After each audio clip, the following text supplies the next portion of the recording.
নমস্কাৰ বন্ধুসকল, এইটো আমাৰ দীপজ্যোতিৰ ঘৰ খিতেইকাই। ইয়াৰ ঘৰত এডাল প্ৰকাণ্ড কিবা এডাল সাপ এডাল ওলাইছে বোলে, মোক খবৰ কৰিছে। এতিয়া মই বঢ়িয়াকৈ যাম সাপডাল ধৰিব। আপোনালোকে চাওক, এইটো আপোনাৰ অসমৰ জনপ্ৰিয় কৌতুক অভিনেতা দীপজ্যোতি ডেকাৰ ঘৰ। আহক ভিডিঅ'টো দেখাবলৈ।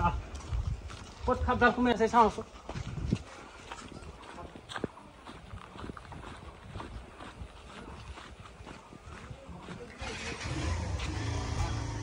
সেইটো সেইখিনি ওলাইছিল। এই মালডাল এই পোহৰটোত গোটেই দেখাই পায়, বেছি দীঘল গাড়া নহয়। তাৰমানে এনেকৈ সিফালেদি ওলাই যাব। ডাক্তৰ ইমান নাই তাৰমানে। মই ভিডিঅ'ত দেখাব পাৰিম নে নিজক? কিবা কবি নেকি? কি ক'ম মানে, এই মই অলপমান ভাল পাইছোঁ। তথাপি আমাৰ ঘৰতে মানে সাপ এডাল ওলাল। ৰাতি পেচাব কৰিব আহিলে অলপ দিগদাৰ হ'ব পাৰিতো, সেইকাৰণে তোমাক মাতি দিলোঁ। আৰু সাপডাল বহুত ডাঙৰ, মই দেখাইছোঁৱে। কি সাপ গম পোৱা নাই বৰ্তমান, গাত আছে। গাঁতত আছে, আমি ওলাব চেষ্টা কৰিম ইয়াত, হয় নহয়? কেতিয়াবা পেচাব কৰিব উঠিলে ক'ৰবাত মাৰি দিব পাৰে এইটো। আৰু এই শহাবোৰ গাঁতত এটা বোলা সাপডাল সোমাই আছে, সিতেকে দেখা পোৱা বুলি কৈছে। আমি সেইকাৰণে তাৰমান বিচাৰাত লাগি আছোঁ সাপডাল ক'ত সোমাই আছে। আৰু পানীও ঢালিম অলপ পাছত। কলিফেটি গান মাৰিছা নেকি? কলিফেটি তাৰমানে সাপ কলিফেটি ধৰিব ভয় নকৰা নেকি? নাই, ভয় নকৰোঁ, কাৰণ ষ্টিকডাল আছে লগত। ষ্টিকডাল থাকিলে তাৰমানে আমি ফ্ৰী হেণ্ডেলিং নকৰোঁ। তাৰমানে কলিফেটি সাপটো আমি ষ্টিকেদি ধৰোঁ। সাপটো এইডাল সাপ তাৰমানে আৰু কি, এইডাল ষ্টিক নিজেও বনাই ল'ব পাৰি? এই কিনা টকাৰ পাই দিয়া নেকি? নহয়, মানে কিনা পায় আজিকালি। এমেজন, ফ্লিপকাৰ্ট এইবিলাক বহুত বস্তু থাকেতো। এই শহা বহু ইয়াত ধেৰ আছে তাৰমানে। এই শহা গাড়াকেইটাত সাপ ভৰ্তি হৈ আছে।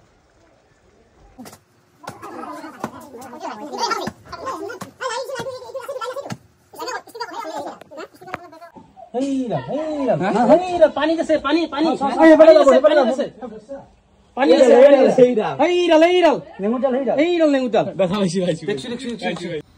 যত্ন কৰিলেহে ৰত্ন পায়। সেইকাৰণে আমি অলপমান যত্ন কৰি পেলাই চাই আছো। এতিয়া পিঠিখন ওলাই আছে হে,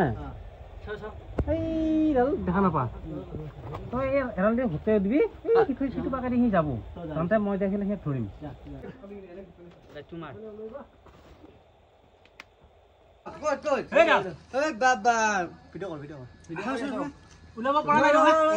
কেনে জেগা ৰখি আছো, দেউতাৰে চাহ খাব পাতছি, চাহ খাৱা নাই বহি আছো, বহিছো এটা চাহ খাম। এই ধৰিলে কেনেকে ধৰিলি সাপ ডাল আছিল? এইটো ডাইৰেক্ট এনেকে ওলাই আছিল ডাইৰেক্ট। মই এটা বহি আছো। বাবা কি কষ্ট কৰি পানী ঢালি এইডাল সাপ চাইছো আমাক আজি 1 মাহ 2 মাহ ধৰি। সাপ যাব নোৱাৰে আমাৰ হাতৰ পৰা, সাপ কোনো কাৰণে টানি আছে ভাই, তলতে টানি আছে। অলপ হেৰি কৰি দি, উঠাম নেকি? মাটিটো অলপ চাইড কৰি দিছো, তলতে টানি আছে। হাতখন কাটা যাব মোৰ।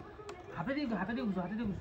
এইফালে পুৰা হেৰি মাৰি আছে আকৌ উলিয়াই আছে। তই কেনেকে ধৰিলি? এই সাপ ধৰিলা চাইছো বাৰু, কিমান কষ্ট কৰি।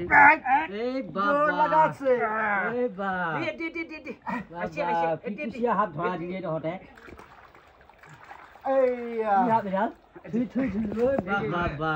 আচলতে দেখোন গুণ্ডা ভেটি।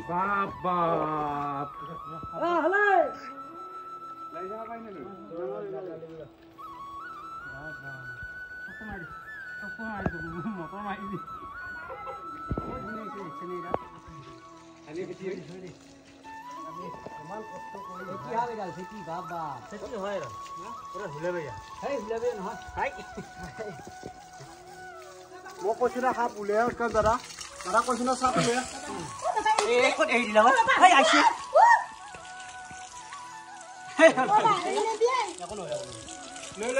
ধুৱে দেখোন লৈ আছো।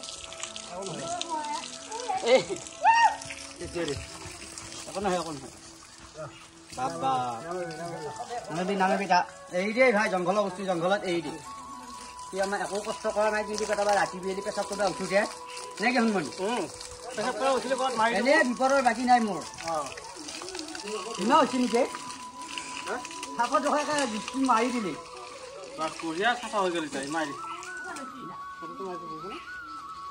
এটা কি সাপ বুলি কয়?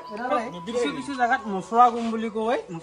আমি এটা হুলাবাৰীয়া বুলি কওঁ, হুলাবাৰীৰ নিচিনা দেখাইছো, সেইকাৰণে হুলাবাৰীয়া বুলি কয়। মই পেচাব কৰিব আহো, ৰাতি পাওঁ, মই কেতিয়াবা সঁচা ভুল নহয়। এই আমাৰ সোণমণি আৰু ভাই আহিল, ভাই আহি ইমান কষ্ট কৰিলা, কোদাল পাৰিলা। বহুত কষ্ট কৰিলো, ভাগা লাগি গৈছিল। কোদাল পাৰি কিবা কৰি পানী ঢালি উলালা এইডাল চাপ চাপচোন বাৰু, কি মস্ত হুলাবাৰী। এই জামাই ওচৰত আহে ঐ ৰে এই কি দেখা পাইছা না তই মই মানে নাইয়া খাজা মাহ যে এই বেগটো লৈ আছো মই গাড়ীত আছে ধুইছা যি ভাই আধা মৰা দিছি হাপে এতিয়া তাৰমানে পাই ধৰাই নেকি আমি ধৰো আহা বেলেগে ধৰো নহ'লে এলেকাত আমাক ফোন কৰিলে গোটে আমি যাওঁৱে লাইবা পাৰি লাইবা নৰা আপোনালোকে তই একবাৰ নিজে লাইটি নালাগে তোমালোকৰ ঘৰতে ওলাইছিলতো নালাগে এডাল আমাৰ একো দিগদাৰ কৰা নাছিল সোমাই যা যাতে বা এই মাথাটো কৈ আমি এইটো বনাই লৈছো এৰি দিবৰ কাৰণে এতিয়া আমি হাবি চাই পেলাই বঢ়িয়াকৈ এৰি দিম এইবাৰ আচাৰ পিছত লওঁ যে চাব নেকি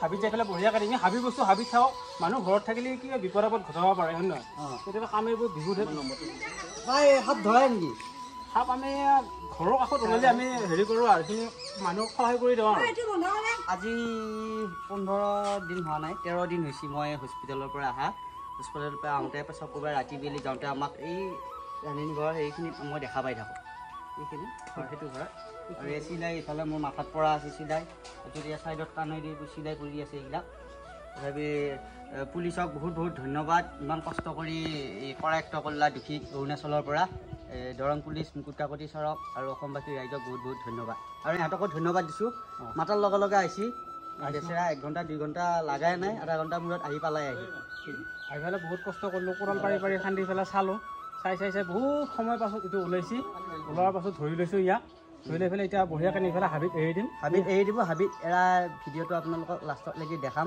আৰু ইহঁতে মাৰি নেপেলোৱে আৰু মই বেছিকৈ ভাল পোৱা নাই দেহাটো দুৰ্বল হৈ আছে আৰু আপোনালোকে যদি কাৰোবাৰ ঘৰত সাপ ওলোৱাই তেতিয়াহ'লে সিহঁতৰ লগত যোগাযোগ কৰি দিয়া হ'ল এয়া সোণমণি আছে ভাইয়াটো অজগৰ সাপ হাতে দিয়ে ধৰি আনে ওপৰৰ পৰা ভাই নাম্বাৰটো কৈ দিছোন মোৰ নাম্বাৰটো হ'ল 7002867704 দেখিছেনে আপোনালোকে সাপ ধৰিলা সাপডাল কিমান ডাঙৰ আৰু আমাৰ ঘৰত এইটো ঘৰৰ ভিতৰতে ওলাইছিল সাপডাল আপোনালোকে ইয়াতে ধৰি আনিলা কোনোবাই যদি আকৌ সি গোৱা কথাটো দেখা পায় সাপ ধৰা যিকেনেকৈ সাপ ধৰা কোনো হেৰি নকৰিব আমাক ধৰা দেখা পায় কিছুমান মানুহে ভুলতো সাপ ধৰাৰ চেষ্টা নকৰিব কাৰণ সাপ বহুত মানুহ চিনি নাপায় আৰু চিনি নাপোৱাৰ কাৰণতে কিছুমান সাপে ফুটি পেলাই মৰা ৰেকৰ্ড থাকে আমাৰ ভাৰতবৰ্ষত বেছিভাগ খেতি খাপে ফুটি পেলাই ৰেকৰ্ড আছে মৰা ৰেকৰ্ড আছে সেইকাৰণে সাপক যোনে যোনে নধৰিবি আৰু ই ধৰিবহে যায় পাৰিলে নধৰিব বুলি মই সফল নহ'ব বুলি ভাবিছিলোঁ সফল হ'ব বুলি ভাবিছোঁ মোক তাতে চাহ খোৱা মানুহবোৰ তাতে বহিয়ে আছোঁ পাকঘৰত মই বহিয়ে আছোঁ সাপটো কেতিয়া ওলাই মই চাই আছোঁ বহুত সময়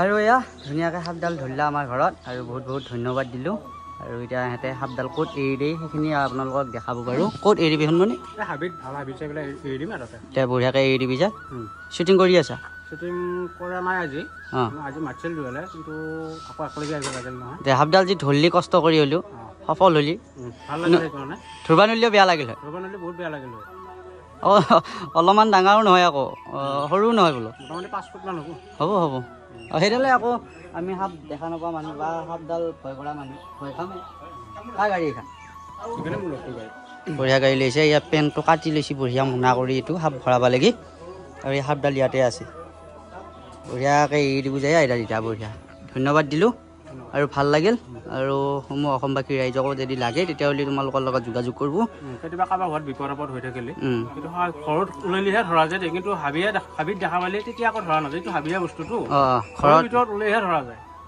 হ'ব দে ধন্যবাদ আৰু অসমবাসী ৰাইজকো ধন্যবাদ ইমানখিনি সময় দি ভিডিঅ'টো চাই থকাৰ কাৰণে এতিয়া আমি বঢ়িয়াকৈ সাপটো ধৰি লৈ আহিলোঁ খিতেইকা ঘৰৰ পৰা সাপটো বহুত কষ্ট হ'ল আমাক বহুত কষ্ট পালোঁ আমি সাপটো হেৰি কৰাওঁতে ওলাওঁতে বহুত গাঁটা খান্দি পানী মাৰি বহুত কষ্ট কৰি সাপটো ওলালোঁ তাৰপিছত কিবা কৰি সাপটো দেখা পালোঁ তাৰপিছত আমি উদ্ধাৰ কৰিলোঁ সাপটো আৰু ঘৰৰ ভিতৰত থাকিলে কেতিয়াবা খোজকাঢ়ি যাই থাকিলে ক'ৰবাত সিয়াকে ক'ৰবাত ৰাতি পিয়াল খত মাৰি দিব পাৰে আৰু সিয়া এনায়ে বেমাৰী মানুহ তাতে আৰু বেমাৰী হ'ব সেইকাৰণে মই শুনিয়ে লৰালৰিকৈ আহি পেলাই সাপডাল উদ্ধাৰ কৰিলোঁ এতিয়া মই বঢ়িয়াকৈ হাবিত সাপডাল এৰি দিম আপোনালোকে ভিডিঅ'টো চাই থাকিব দেই সাপডাল এতিয়া এৰি দিলোঁ এয়া এই বঢ়িয়াকৈ হাবিত যাব এতিয়া যা যদি আপোনালোকৰ মোৰ ভিডিঅ'টো চাই ভাল লাগিল তেতিয়াহ'লে শ্বেয়াৰ বটনটো টিপি দিব জয় আই অসম